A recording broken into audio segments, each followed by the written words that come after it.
की मी या ठिकाणी आपल्या सर्वांचे लाडके मुख्यमंत्री देवाभाऊ यांना विनंती करतो की त्यांनी तमाम मुंबईकरांना महाराज प्रौढ प्रताप पुरंदर क्षत्रिय कुलावतंस सिंहासनाधीश्वर मुघल दल संहारक भोसले कुलदीपक राजाधिराज छत्रपती शिवाजी महाराज की छत्रपती शिवाजी महाराज की जय जय भवानी जय शिवाजी जय शिवाजी जय भवानी।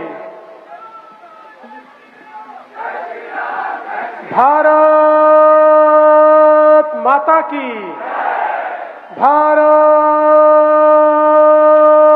माता की भारत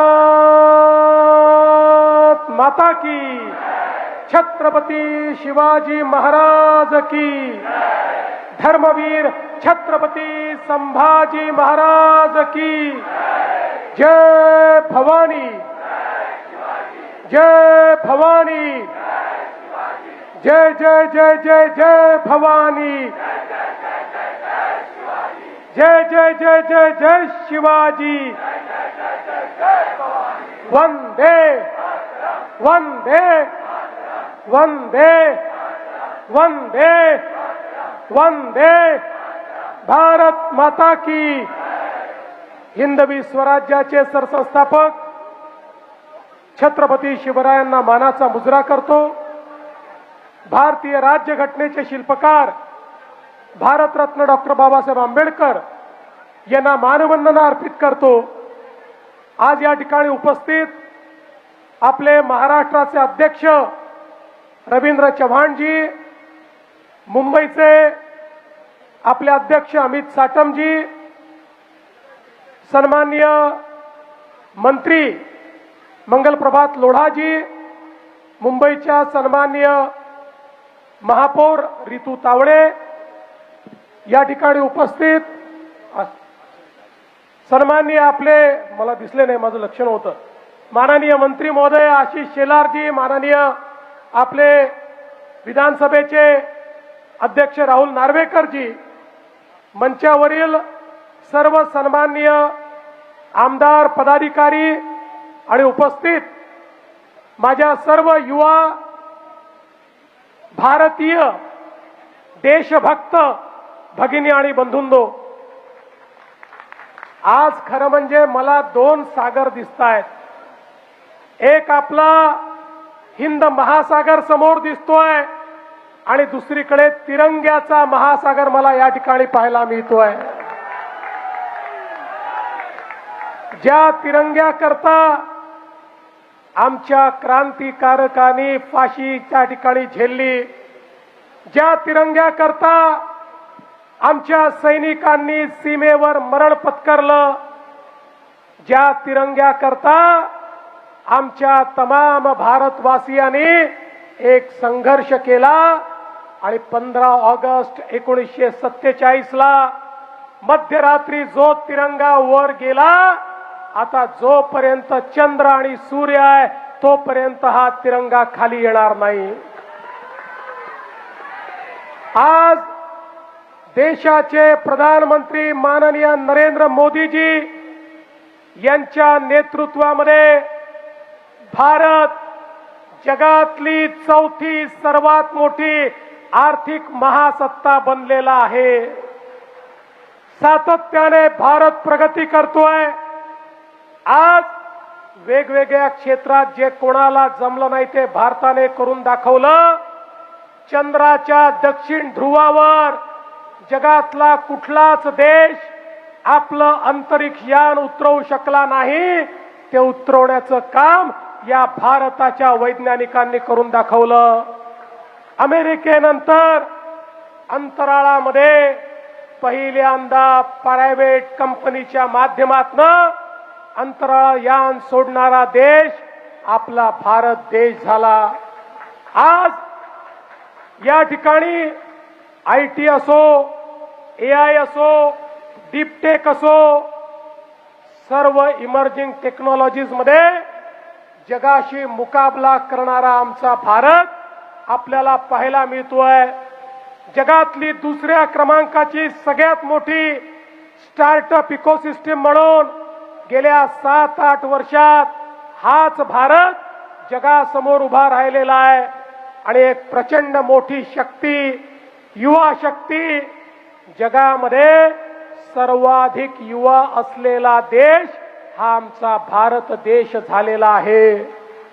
आणि म्हणून बंधू भगिनींनो, आता या भारताला कोणी थांबवू शकत नाही.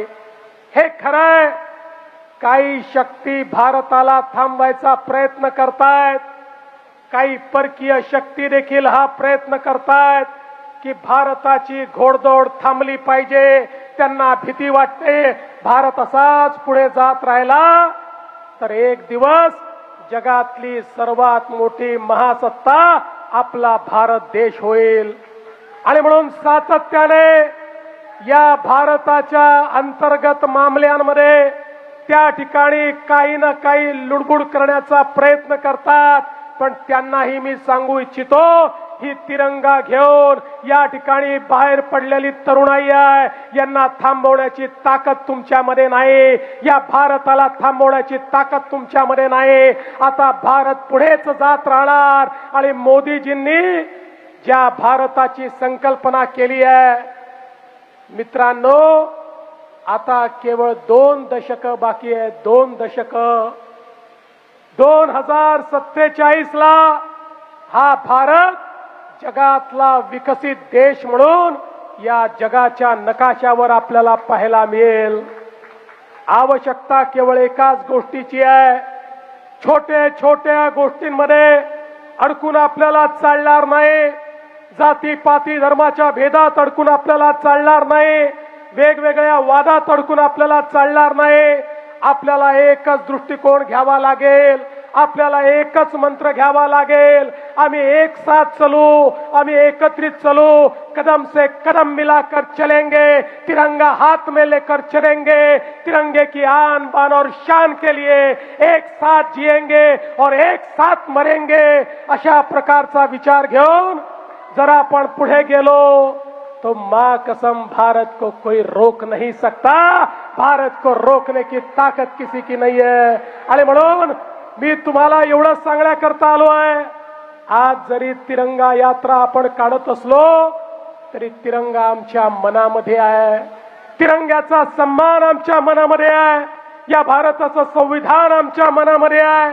या भारताचा स्वाभिमान तो आमच्या मनामध्ये आहे. हा स्वाभिमान या ठिकाणी सातत्याने जागृत ठेवून आणि नवभारताची जी संकल्पना मोदीजींनी मांडली आहे, तो नवभारत तयार करण्याची जबाबदारी आता तुमची सगळ्यांची आपली आहे. ही जबाबदारी येत्या काळामध्ये आपण पार पाडू. आणि ही जबाबदारी जर आपण पार पाडली तरच हा तिरंगा हाती घेण्याला काही ना काही अर्थ आहे. तरच तिरंगा हाती घेण्याची या ठिकाणी खऱ्या अर्थानं आपली क्षमता आहे. मी पुन्हा एकदा 15 ऑगस्टला येणाऱ्या भारतीय स्वातंत्र्य दिनाच्या आपल्याला शुभेच्छा देतो.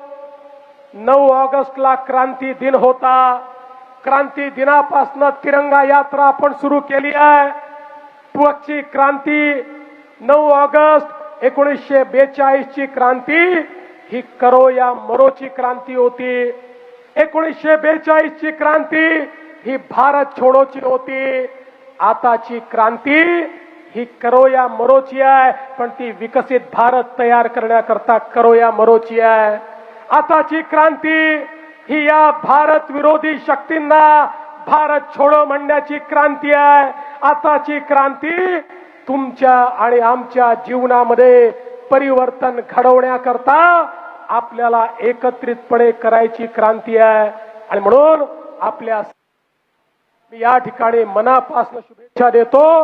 आणि आपल्या माध्यमातून उद्याचा भारत हा एक मजबूत भारत, एक स्वाभिमानी भारत आपण घडवून दाखवू. आणि या स्वाभिमानी भारतामध्ये जसा तिरंगा सगळ्यात वर राहील तसा माझा महाराष्ट्र, शिवरायांचा महाराष्ट्र देखील सगळ्यात समोर पहिल्या रांगेमध्ये आपल्याला दिसेल. हा विश्वास आपल्या सर्वांना देतो आणि माझं बोलणं संपवतो. धन्यवाद. जय हिंद, जय महाराष्ट्र, जय भारत, भारत माता की. धन्यवाद देवाभाऊ देवेंद्रजी. आता यानंतर